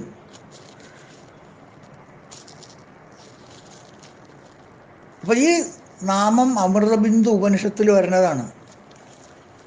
പ്രധാനമായിട്ട് ഈ ഒരു മന്ത്രം മാത്രമേ അതിലുള്ളൂ. ഹരേ രാമ രാമ രാമ ഹരേ ഹരേ, ഹരേ കൃഷ്ണ കൃഷ്ണ കൃഷ്ണ ഹരേ ഹരേ. അത് ചെല്ലാത്ത മലയാളികളുണ്ടോ? ചെല്ലാത്ത ഭാരതത്തിലുള്ള ജനങ്ങളുണ്ടോ ചെല്ലാണ്ട്? എല്ലാവരും ചെല്ലുന്നത് തന്നെയാണ്. എൻ്റെ അർത്ഥം ഇതാണ്. അർത്ഥം മനസ്സിലാക്കാണ്ട് നമ്മൾ ചിലപ്പോൾ ചെല്ലിയെന്ന് വരാം. ഓക്കെ, അപ്പോൾ അതാണ് മനോഹര. ഇനി അടുത്ത 462 ജിതക്രോധ. അത് അതിലേറെ കേമാണ്. ദേഷ്യത്തെ കീഴടക്കിയവൻ ആണ് ജിതക്രോധ, ക്രോധത്തെ ജയിച്ചവൻ. ഭഗവാന് അങ്ങനൊരു സാധനേ കയ്യിലില്ല. അടുത്തേക്ക് വരില്ല ഭഗവാന്റെ ക്രോധം എന്ന് പറഞ്ഞ സാധനം. മനസ്സിലായില്ലേ? അതുകൊണ്ട് ജിതക്രോധൻ മനുഷ്യൻ്റെ പതനത്തിൻ്റെ ശൃംഖലയിലെ ഒരു പ്രധാനപ്പെട്ട കണ്ണിയാണ് ക്രോധം. അല്ലേ? നമ്മുടെ താഴ്ച, വീഴ്ച, ച്യുതം, ആ ച്യുതത്തിൽ നമുക്ക് പറ്റുന്ന ആ കീഴ്പോട്ടുള്ള യാത്രയുണ്ടല്ലോ നമ്മുടെ, ആ യാത്രയിൽ പ്രധാനമായിട്ടുള്ളൊരു ജംഗ്ഷനാണ് ക്രോധം. ഒരു സെൻട്രൽ പോയിന്റിലുള്ള ആളാണ് ക്രോധം. ആ ശ്ലോകം ഓർമ്മയുണ്ടോ? നമ്മുടെ ലാഡർ ഓഫ് ഫോൾ 3-ാം അധ്യായത്തിൽ ധ്യായതോ വിഷയാൻ പുംസ സംഗസ്തേഷു ഭജായതേ സംഗാത് സംജായതേ കാമ കാമാത് ക്രോധോ വിജായതേ ക്രോധാത് ഭവതി സമ്മോഹ സമ്മോഹാത് സ്മൃതി വിഭ്രമ സ്മൃതിഭ്രംശാത് ബുദ്ധിനാശ ബുദ്ധിനാശാത് പ്രണശ്യതി. അപ്പോൾ അവിടെ ക്രോധം എവിടെ നിൽക്കുന്നത്? ഒന്ന് വരമ്പിൽ എണ്ണി നോക്കിയോ. ധ്യായതേ വിഷയാൻ പുംസ 1, സംഗസ്തേഷു ഉപജായതേ 2, സംഗാത് സംജായതേ കാമ 3, കാമാത് ക്രോധോ വിജായതേ 4. അത് ക്രോധം കഴിഞ്ഞിട്ടോ ക്രോധാത് ഭവതി സമ്മോഹ 5. അതായത് ക്രോധം കഴിഞ്ഞിട്ട് 1, ക്രോധാത് ഭവതി സമ്മോഹ സമ്മോഹ സ്മൃതി വിഭ്രമ സ്മൃതിഭ്രംശാത് ബുദ്ധിനാശ ബുദ്ധിനാശാത് പ്രണശ്യതി. 4 അപ്പുറത്തും 4 അപ്പുറത്തും. ഇദ്ദേഹം നേരെ സെൻട്രൽ. ആര്? ഈ ക്രോധം. അപ്പോൾ ക്രോധം വരാനുള്ള കാരണങ്ങളാണ് നമ്മൾ ആദ്യം പറഞ്ഞത്. തൊട്ട് മുമ്പുള്ളതാണ് കാമം. കാമം കൊണ്ടാണ് ക്രോധം വരുന്നത്. എഴുത്തച്ഛൻ അതാണ് കാമാനുജൻ എന്ന് പറയുന്നത്. കാമത്തിൽ നിന്ന് ഉത്ഭവിച്ചനായതുകൊണ്ട് ക്രോധത്തിനെ ഒരു ദിക്കിൽ കാമാനുജൻ എന്നൊരു പ്രയോഗിച്ചിട്ടുണ്ട് എഴുത്തച്ഛൻ. ആ ക്രോധത്തിൽ നിന്നുണ്ടാവുന്ന പരിണാമങ്ങളോ ക്രോധാത് ഭവതി സമ്മോഹ സമ്മോഹാത് സ്മൃതി വിഭ്രമ സ്മൃതിഭ്രംശാത് ബുദ്ധിനാശ ബുദ്ധിനാശാത് പ്രണശ്യതി. Total disaster. അപ്പോൾ അതിൽ സെൻട്രൽ പ്ലെയർ ആരാ? മിഡ് വിക്കറ്റിൽ ആരാ അവിടെ നിൽക്കണത്? ക്രോധാണ് നിൽക്കണത്. അതുകൊണ്ടാണ് വളരെ ഇമ്പോർട്ടൻ്റ് ആയിട്ടുള്ളൊരു പൊസിഷനാണ് ആ ഫീൽഡിൽ എന്ന് പറയാൻ കാരണം. മനസ്സിലായില്ലേ? ഇപ്പം നമ്മളുടെയൊക്കെ കൈവശം ധാരാളമുള്ളൊരു ഗുണമാണ് ഈ ക്രോധം. Which is so dangerous, so poisonous. ഒന്ന് ആലോചിച്ച് നോക്കൂ. നമ്മളെടുത്തിങ്ങനെ വീശിയാണ്. കണ്ട ദിക്കിലും കണ്ടവരോട് എല്ലാവരോടും തോന്നുമ്പോൾ ഒക്കെ എടുത്തിങ്ങനെ ഫ്രീ സപ്ലൈ ആണ് നമ്മളുടെ കയ്യിൽ നിന്നുള്ള ക്രോധം ആൾക്കാർക്ക് കിട്ടണത്. അല്ലേ? ആലോചിച്ച് നോക്കൂ. എന്ത് വിഡ്ഢിത്തരം നമ്മൾ ചെയ്യണ. ഇതിനെക്കുറിച്ച് ചിന്തിച്ചിട്ടുണ്ടോ നമ്മൾ വല്ലവരും? ഈ ക്രോധം എടുത്ത് പെരുമാറുമ്പോൾ നമുക്ക് പെട്ടെന്ന് വരുന്ന ആ ക്രോധം എടുത്ത് നമ്മൾ പെരുമാറുമ്പോൾ ആ ക്രോധത്തിനെ കുറിച്ച് ആലോചിച്ചിട്ടാണോ പെരുമാറുന്നത്? നമ്മളൊരു 10 രൂപ പോക്കറ്റിൽ നിന്ന് എടുത്ത് ചിലവാക്കുമ്പോൾ അത് ആലോചിക്കില്ലേ? ഇത് വേണോ? 10 രൂപയ്ക്ക് വർത്താണോ? 10 രൂപ കൊടുത്താൽ 10 രൂപയുടെ മുതൽ കിട്ടുമോ? അതോ വെറും തട്ടിപ്പാണോ? ഒരു 1000 രൂപ ഇൻവെസ്റ്റ് ചെയ്യണം. ഇൻവെസ്റ്റ് ചെയ്താൽ കയ്യിൽ കിട്ടുമോ? അതോ 1000 രൂപ പോവോ? Is it waste of money or is it profitable? എന്നാൽ ബുദ്ധിയുള്ളവർ, ചോറ് തിന്നുന്നവർ ഇത് ആലോചിച്ചിട്ടല്ലേ ചെയ്യുള്ളൂ. അപ്പോൾ ക്രോധത്തിനെ എടുത്ത് നമ്മൾ പെരുമാറുമ്പോൾ ആവശ്യമായിരിക്കും ചില സമയത്ത് ക്രോധം ചെറിയൊരു ഡോസ് വേണ്ടി വരും. അതെടുത്ത് പെരുമാറുമ്പോൾ നമ്മൾ അതിനെക്കുറിച്ച് ആലോചിക്കുന്നുണ്ടോ? അതോ അന്തം വിട്ടിട്ടുള്ള പോക്കാണോ? ബ്രേക്ക് ചവിട്ടാണ്ട് ആക്സലറേറ്റർ മാത്രം ചവിട്ടിയിട്ടാണോ ക്രോധത്തിനെ നമ്മൾ വിടണത്? ബെല്ലും ബ്രേക്കും ഇല്ലാത്ത രീതിയിലാണോ ക്രോധം നമ്മളുടെ കയ്യിൽ നിന്ന് പോണത്? ആലോചിക്കുന്നുണ്ടോ? ഇതിനെക്കുറിച്ച് ചിന്തിച്ചിട്ടുണ്ടോ? ഈ ക്രോധം എന്ന് പറയുന്നത് മറ്റുള്ളവർ ചെയ്ത തെറ്റിനെ നമ്മളെ ശിക്ഷിക്കുക. മനസ്സിലായോ? ഞാൻ ചെയ്തൊരു തെറ്റിന് വേണ്ടിയിട്ട് നിങ്ങളെ ശിക്ഷിക്കുക. ഞാനൊരു തെറ്റ് ചെയ്ത് കഴിഞ്ഞ് നിങ്ങൾക്ക് എന്നോട് ദേഷ്യം വരും. എന്താ അങ്ങോട്ട് ഇങ്ങനെ ചെയ്തേ? ദേഷ്യപ്പെട്ടില്ലേ? ദേഷ്യം വരില്ലേ നിങ്ങൾക്ക്? ആ ദേഷ്യം ഉണ്ടാക്കുന്ന പ്രഭാവം എന്നിലല്ല. എനിക്കൊരു ചുക്കുമില്ല നിങ്ങൾ എന്നെ ദേഷ്യപ്പെട്ടാൽ. പക്ഷെ നിങ്ങൾ ദേഷ്യപ്പെട്ടാൽ നിങ്ങളുടെ പേഴ്സണാലിറ്റിക്കാണ് തകരാറ്. അപ്പോൾ ഞാൻ ചെയ്തിട്ടുള്ളൊരു കുറ്റത്തിന് നിങ്ങൾ ആരെ ശിക്ഷിക്കണേ? എന്നെ ശിക്ഷിക്കണ വെച്ചാൽ കുഴപ്പമില്ല. നിങ്ങൾ എന്നെ ശിക്ഷിക്കുകയാണ്.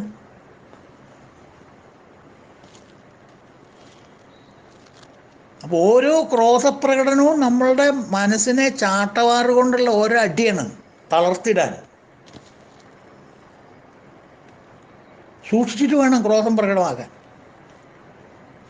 എന്തിനങ്ങനെ സ്വയം ശിക്ഷിക്കണം? നമ്മളെ ചാട്ടവാറുകൊണ്ട് ഇങ്ങനെ സ്വന്തം ശരീരത്തിൽ ഇങ്ങനെ അടിക്കേ.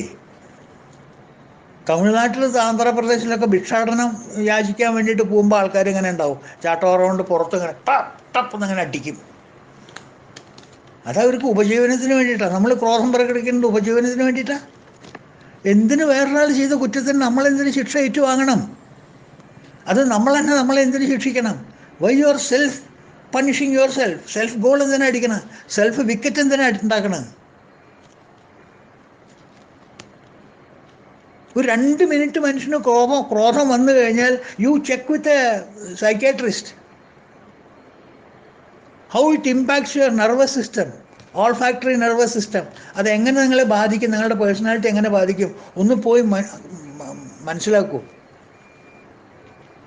ഒരു സൈക്കോളജിസ്റ്റിൻ്റെ അടുത്തോ ഒരു സൈക്യാട്രിസ്റ്റിൻ്റെ അടുത്ത് പോയി ചോദിക്കൂ. അല്ലെങ്കിൽ അതിനെക്കുറിച്ചുള്ള എന്താ പറയുക, റീഡിങ് മെറ്റീരിയൽ എടുത്തൊന്ന് വായിച്ചു നോക്കൂ. നമ്മളുടെ നെർവസ് സിസ്റ്റത്തിനെ എത്ര കണ്ട് അത് ഹനിക്കുന്നുള്ളത്. ഒരു 2 സെക്കൻഡ് നമ്മളുടെ മനസ്സിൽ ക്രോധം വന്നിട്ട് അതിനെ നമ്മൾ പ്രകടിപ്പിക്കുകയാണെന്നുണ്ടെങ്കിൽ ഏതൊക്കെ അവയവങ്ങൾക്കാണ്, ഏതൊക്കെ ഇന്ദ്രിയങ്ങൾക്കാണ്, ഏതൊക്കെ നെർവസിനാണ്, ഏതൊക്കെ വെയിനാണ്, ഏതൊക്കെ അവയവങ്ങൾക്കാണ് അത് ഡാമേജ് ചെയ്യുന്നതെന്നുള്ളത് ഒന്ന് പഠിക്കൂ. എന്നിട്ട് ക്രോധത്തിനെ പുറത്തു വിടൂ. ആർക്കാ നഷ്ടം? It is suicidal. ഒരു ആത്മഹത്യ പരമാണത് ക്രോധം ഉണ്ടാവുക എന്ന് പറഞ്ഞത്.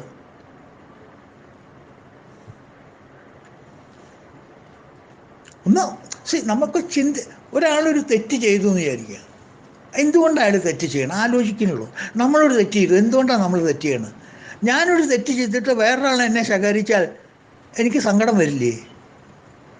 നമ്മൾ എപ്പോഴാണ് നമ്മൾ തെറ്റ് ചെയ്യണം? മനുഷ്യന്മാർ പൊതുവെ എപ്പോഴാണ് തെറ്റ് ചെയ്യുക? വേണച്ചിട്ടല്ലോ. വേണച്ചിട്ടൊരാൾ തെറ്റ് ചെയ്യൂ? ഇല്ല.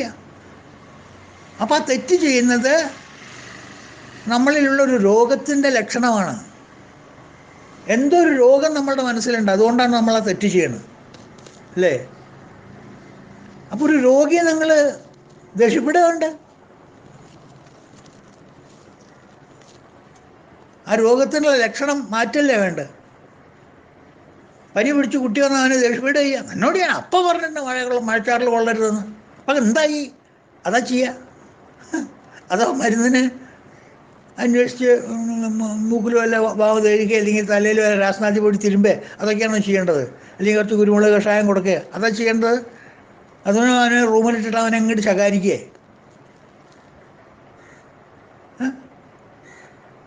അതായത് രോഗത്തിൻ്റെ ലക്ഷണമാണ് ഈ തെറ്റ് എന്ന് പറയുന്നത്. ആ തെറ്റിനെ തിരുത്താനായിട്ട് ഒരു ഔഷധമാണോ ഈ ക്രോധം? അത് നമുക്ക് പോയ്സണായിട്ടുള്ളൊരു ഔഷധവും നമ്മൾ ജനറേറ്റ് ചെയ്ത് നമ്മളിൽ തന്നെ കുത്തിവെക്കുക. രോഗം മാറ്റില്ല വേണ്ടത്. അപ്പോൾ ശരിക്കും പറഞ്ഞാൽ ക്രോധം എന്ന് പറയുന്നത് ഒരു താൽക്കാലിക ഭ്രാന്താണ്. It's A temporary madness. സംശയമില്ല. നമ്മളെല്ലാവരും അത് ഞാനടക്കം ആലോചിക്കേണ്ട കാര്യമാണത്. വളരെ വളരെ ആഴത്തിൽ ആലോചിക്കേണ്ട കാര്യമാണത്.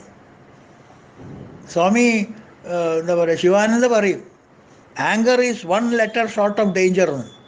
Sivananda Swami, anger ANGER is 1 letter short of danger.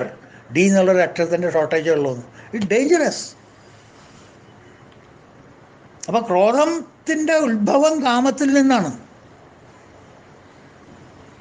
അത് സ്റ്റഡി ചെയ്യൂ. എന്തുകൊണ്ടത് വരണ എന്നിൽ? ഈ ക്രോധം ഉണ്ടാവുന്നതും ഒരു സുഖം തന്നെയാണ്, ഒരു അസുഖം തന്നെയാണ്. അതെന്തുകൊണ്ടാണ് ഉണ്ടാവുന്നത്? വേറൊരാൾ ചെയ്ത ഒരു തെറ്റിന് വേണ്ടിയിട്ടാണ് ഞാൻ ക്രോധം ജ്വലിപ്പിച്ചിട്ട് അദ്ദേഹത്തിൻ്റെ മുമ്പ് പോണത്. അതും ഒരു തെറ്റ് തന്നെയാണ്, അതും ഒരു അസുഖം തന്നെയാണ്. കാമക്രോധശ്ച ലോഭശ്ച ദേഹേ തിഷ്ഠതി തസ്കര. കാമമാണ് ക്രോധത്തിന് കാരണം. കാമക്രോധശ്ച ലോഭശ്ച. കണ്ടോ, കാമവും ക്രോധവും ഒപ്പം പോകണം. അവൻ രാമാനുജൻ പോലെയുള്ള കാമാനുജനാണത്. ശങ്കരൻ നമ്മൾ എത്ര പ്രാവശ്യം വാൺ ചെയ്യിക്കുന്നു, കുട്ടികളെ ഇത് നല്ലതിനല്ല, ക്രോധം ത്യജിക്കണം, എന്താണ് ബുദ്ധിയുള്ളവരെന്ന് പറഞ്ഞിട്ടില്ലേ? കാമക്രോധശ്ച ലോഭശ്ച ദേഹേ തിഷ്ഠതി തസ്കര ജ്ഞാനരത്നാപഹാരായ തസ്മാത് എന്താ പറയുക, ജാഗ്രത ജാഗ്രത. ഇതെടുത്ത് പ്രയോഗിക്കുമ്പോൾ സൂക്ഷിച്ചിട്ട് വേണം. It is a poison, it is a self killer, it is suicidal.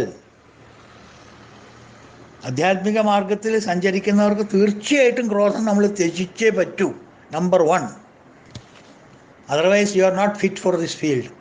വേറെ എവിടെയും you go into some material field, no problem. പക്ഷേ ഈ ഫീൽഡിൽ ക്രോധം is not at all desirable. Not at all desirable എന്ന് മാത്രമല്ല, ഇറ്റ് ഈസ് സൂയിസൈഡൽ.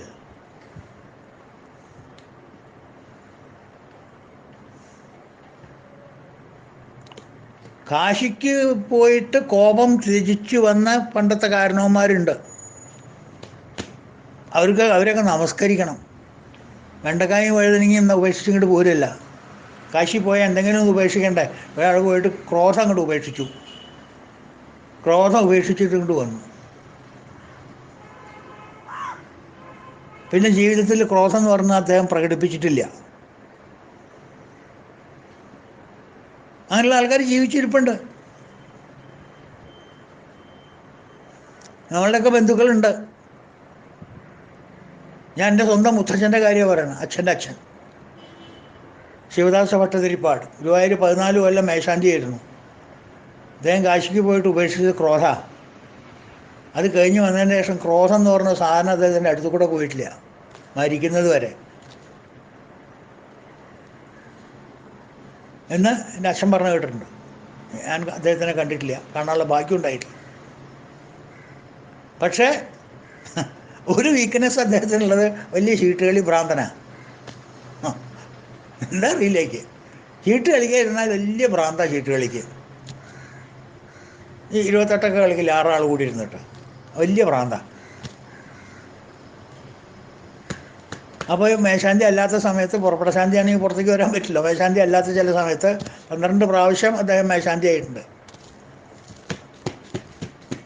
ആ പുറത്തേക്ക് വന്ന സമയത്ത് ചീട്ട് കളി വലിയ ഭ്രാന്താണ്.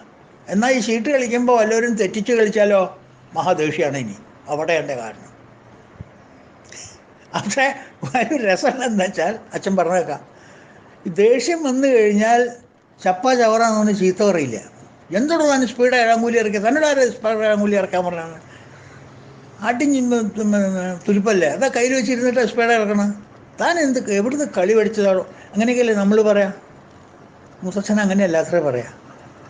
കളി അങ്ങോട്ട് തെറ്റിച്ച് കഴിഞ്ഞ്, കളിയൊക്കെ അങ്ങോട്ട് കഴിഞ്ഞ് അവസാനം കളി കഴിഞ്ഞ് നീട്ട് പോകുമ്പോൾ പറയും, ഈ തെറ്റിച്ച ആളെ വിളിച്ചിട്ട് പറയത്രേ, കൊരങ്ങ എന്ന് പറയത്രേ. ദേഷ്യം പ്രകടിപ്പിക്കില്ല. അത് കൊരങ്ങ എന്നുള്ളൊരു വാക്കങ്ങോട്ട് ഉപയോഗിച്ചാൽ ആ എങ്ങേ അറ്റത്തെ വലിയ ദേഷ്യം പ്രകടിപ്പിക്കില്ല. അത് എന്നിട്ട് പറയും, ഞാൻ ഒന്ന് കുളിച്ച് വരട്ടെ എന്ന് പറഞ്ഞിട്ട് നേരെ പോയിട്ട് കുളത്തിൽ മുങ്ങി കുളിച്ച് വരുന്ന പറഞ്ഞു. ആ ചെയ്ത കുറ്റത്തിൻ്റെ പ്രായശ്ചിത്തം തീർക്കാനായിട്ട് കുളത്തിൽ കുളിച്ച് വരുന്നത്. ആ മനുഷ്യൻ്റെ സാത്വികത ഒന്ന് നോക്കണേ, ആ ശുദ്ധത ഒന്ന് നോക്കണേ. അങ്ങനെ അഥവാ ക്രോധം വന്നിട്ട് തമാശയ്ക്കാണെങ്കിൽ പോലും കൊരങ്ങാന്നേ വിളിക്കുള്ളൂ, വേറെ ചീത്ത പറയുന്നില്ല. ഈ കൊരങ്ങാന്നങ്ങോട്ട് വിളിച്ചു കഴിഞ്ഞാൽ ആ ഭാവം ഉണ്ടല്ലോ മനസ്സിൽ, അത് കളയാനൊന്ന് കുളിച്ചു വരികയെന്നാണ് പറയാം. അങ്ങനെയുണ്ട്, മനസ്സിലായേ? ആ കാലഘട്ടം എവിടെ, ആ ആൾക്കാരെവിടെ, നമ്മളെവിടെ, ആലോചിച്ച് നോക്കൂ. അപ്പം എങ്ങനെയാണ് നമ്മൾ നിയന്ത്രിക്കുക? ആലോചിക്കുക, എത്രയോ വേണ്ട, വേറൊന്നും വേണ്ട. ഭഗവാൻ തന്നെ പറയുന്നില്ലേ, കാമയേഷ ക്രോധയേഷ രജോ ഗുണ സമുദ്ഭവ. മഹാശനോ മഹാപാത്മാ വിദ്യേവ ഇവ വൈരിണാം. എന്നെൻ്റെ വൈരിയാണ്. You are playing with your enemy. കാമയേഷ ക്രോധയേഷ, രജോ ഗുണത്തിൽ നിന്ന് വരുന്ന കാമവും ക്രോധവും നിൻ്റെ വൈരികളാണ് എൻ്റെ കുട്ട. അവരോട് കളിക്കരുത് അധികം, അവരെടുത്ത് അധികം ഉപയോഗിക്കരുത്, അവർ ഗുണ്ടകളാണ്. Be careful. ഇത് കൂടുതലൊക്കെ എങ്ങനെയാണ് നമുക്ക് പറഞ്ഞു തരിക? ആരാ പറഞ്ഞു തരിക? ഭഗവാൻ കൃഷ്ണനാണ് നമ്മൾക്ക് പറഞ്ഞു തരുന്നത്. അപ്പം അതാണ് ക്രോധമില്ലാത്തവൻ ജിതക്രോധ എന്ന് പറയുന്നത്. അയ്യോ സമയം വളരെ എടുത്തു. ഏതായാലും സമയം എടുത്താലും കുഴപ്പമില്ല, ക്രോധം ഇല്ലാണ്ടിരുന്നാൽ മതി എല്ലാവർക്കും. ഈ ലളിതാ സഹസ്രനാമത്തിലും ഈ 44 നേരത്തെ പറഞ്ഞ 2 ശ്ലോകം മനോഹര എന്നും ജിതക്രോധ എന്നുള്ളതിൻ്റെയൊക്കെ അർത്ഥം വരുന്ന കുറച്ച് നാമങ്ങൾ ലളിതാ സഹസ്രനാമത്തിലുണ്ട്. എല്ലാവർക്കും ഇത് വളരെ അറിയുന്ന ഫേമസ് ലൈൻസ് അത്, എല്ലാവരും കാണാപ്പാഠം പഠിച്ചിട്ടുള്ള ലൈൻസ് ആവുന്നത്. നിശ്ചിന്ത നിരഹങ്കാര നിർമോഹ മോഹനാശിനി നിർമ്മമോ മനഹന്ത്രി നിഷ്പാപ പാപനാശിനി നിഷ്ക്രോധ ക്രോധശമനി നിർലോഭ ലോഭനാശിനി നിസ്സംശയ സംശയഗ്നി നിർഭവ ഭവനാശിനി. എന്ത് കോമ്പിനേഷൻസാ വാക്കുകൾ നോക്കൂ. നിശ്ചിന്ത നിരഹങ്കാര, ആവശ്യമില്ലാത്ത ചിന്തകളില്ല, അഹങ്കാരമില്ല. നിർമോഹ മോഹനാശിനി, ദേവി നിർമോഹ എന്ന് മാത്രമല്ല മോഹങ്ങളെയൊക്കെ നശിപ്പിക്കുന്നവളുമാണ്. നിർമ്മമ മമനാഹന്ത്രേ, നിർമ്മമ മമകാരമില്ല, മമകാരത്തിനെ നശിപ്പിക്കും. നിഷ്പാപ പാപനാശിനി, ഞാൻ പാപം ചെയ്യാത്തവളാണ്, പക്ഷെ പാപം ചെയ്തവരെയൊക്കെ നശിപ്പിക്കും, അവരുടെ പാപമൊക്കെ ഞാൻ കട്ടെടുക്കും. ഹര. നിഷ്ക്രോധ ക്രോധശമനി, എനിക്ക് ക്രോധമില്ല, ഞാൻ ജിതക്രോധയാണ്, പക്ഷേ ക്രോധശമനി, ക്രോധമുള്ളവരെ ശമിപ്പിക്കുക. അവരുടെ ക്രോധം എപ്പോഴാണ് ശമിക്കുക? ലളിതാ സഹസ്രനാമം ചൊല്ലിയാൽ മതി, ഈ ശ്ലോകം ചൊല്ലിയാൽ മതി. നിഷ്ക്രോധ ക്രോധശമനി നിർലോഭ ലോഭനാശിനി, ക്രോധത്തിൽ നിന്ന് വരുന്നതാണ് ലോഭം. നിർലോഭ, എനിക്ക് ക്രോധമില്ലാത്തതുകൊണ്ട് ലോഭമില്ല, പക്ഷേ ക്രോധമുള്ളവർക്ക് ലോഭം ഉണ്ടാവും, ആ ലോഭം ഞാൻ നശിപ്പിക്കും. ലോഭനാശിനി നിസ്സംശയ സംശയഗ്നി, എനിക്കൊരു സംശയമില്ല, I'm sure about what I'm doing. നിർഭവ ഭവനാശിനി, ഭവ സംസാര ദുഃഖമില്ല എനിക്ക്, ഭവനാശിനി, ആ ദുഃഖമുള്ളവരുടെ ആ ദുഃഖം ഞാൻ നശിപ്പിക്കുന്നു. ലളിതാ സഹസ്രനാമത്തിലെ നാമങ്ങളാണിത്. അപ്പോൾ ഇത് ഒന്നിനോടൊന്ന് ലിങ്ക് ചെയ്തതാണ്, മനസ്സിലായില്ലേ? അപ്പോൾ ദയവ് ചെയ്തിട്ട് വേറെ എന്ത് ചെയ്തില്ലെങ്കിലും ഈ ക്രോധം പുറത്ത് വരുന്നതൊന്ന് സൂക്ഷിക്കുക, അവൻ്റെ എക്സിറ്റ് ഒന്ന് സൂക്ഷിക്കുക. ഒന്നാമത് അവനെ ഉള്ളിൽ വെച്ച് ഇല്ലാണ്ടാക്കുക, അപ്പോഴെങ്കിലും ഒന്ന് കഴുകിക്കളയാം, ആ കമ്പാർട്ട്മെൻ്റ് ഒന്ന് ഫ്രീ ആക്കുക, ആ അളക്കൊന്ന് ഫ്രീ ആക്കുക, പിന്നെ പുറത്ത് വരില്ല. അല്ലാന്നുണ്ടെങ്കിൽ പ്രശ്നമൊന്നുമില്ല, നിങ്ങൾക്ക് ആർക്കും ഒരു പ്രശ്നവുമില്ല, പക്ഷേ അവനവൻ തന്നെയാണ് അതിൻ്റെ കേട്, അതൊന്ന് മനസ്സിലാക്കുക. It is absolutely suicide, no doubt about it. വളരെ പ്രധാനപ്പെട്ടൊരു വിഷയമാണത്, അതുകൊണ്ടാണ് ഞാൻ ഇത്രയും സമയമെടുത്ത് പറഞ്ഞത്. സോറി ഫോർ ദി എക്സ്റ്റൻഷൻ, പക്ഷെ അത് വേണമെന്ന് തോന്നി പറയണം. ഞാനും ശ്രമിച്ചുകൊണ്ടിരിക്കുകയാണ്, എല്ലാ ദിവസവും കാലത്ത് എണീറ്റാൽ പ്രാർത്ഥന അതാണ്, ഭഗവാനെ ഇന്നെങ്കിലും ഒന്ന് ക്രോധമില്ലാണ്ട് വൈകുന്നേരം ആക്കി തരണേന്ന്. ഐ ആം സീയിങ് സക്സസ്, എനിക്കതിൽ വിജയം ഞാൻ കാണുന്നുണ്ട്. പൂർണ്ണ വിജയം എന്നായി എന്ന് ഞാൻ പറയില്ല, പക്ഷെ വിജയം കാണുന്നുണ്ട് ഞാൻ. കണ്ടിന്യൂ ദി എക്സസൈസ്, അതാ ഞാൻ പറഞ്ഞു. അങ്ങനെയൊക്കെ നമുക്ക് പറ്റുള്ളൂ, അങ്ങനെയൊക്കെ നമുക്ക് സ്റ്റെപ്പ് ബൈ സ്റ്റെപ്പായിട്ട് പോകാൻ പറ്റുള്ളൂ. എല്ലാം കൂടി ഒന്നിച്ചങ്ങോട്ട് കയറി സൂര്യബിംബത്തിനെ പിടിക്കാമെന്നൊന്നും വിചാരിക്കേണ്ട ആരും, നടക്കില്ല, മനസ്സിലായോ? അപ്പോൾ ബാക്കി നാളെ കാണുന്ന നാമങ്ങൾ നമുക്ക് നാളെ കാണാം. ഇന്ന് എല്ലാവർക്കും ഹരി ഓം. ഓം പൂർണ്ണമദ പൂർണ്ണമിദം പൂർണ്ണാത് പൂർണ്ണമുദച്യതേ പൂർണ്ണസ്യ പൂർണ്ണമാദായ പൂർണ്ണമേവാവശിഷ്യതേ. ഓം ശാന്തി ശാന്തി ശാന്തി. ഹരി ഓം തത്സത്. ഓം ശ്രീ ഗുരുഭ്യോ നമഃ. കൃഷ്ണ ഗുരുവായൂരപ്പ ഭഗവാനെ രക്ഷിക്കണേ.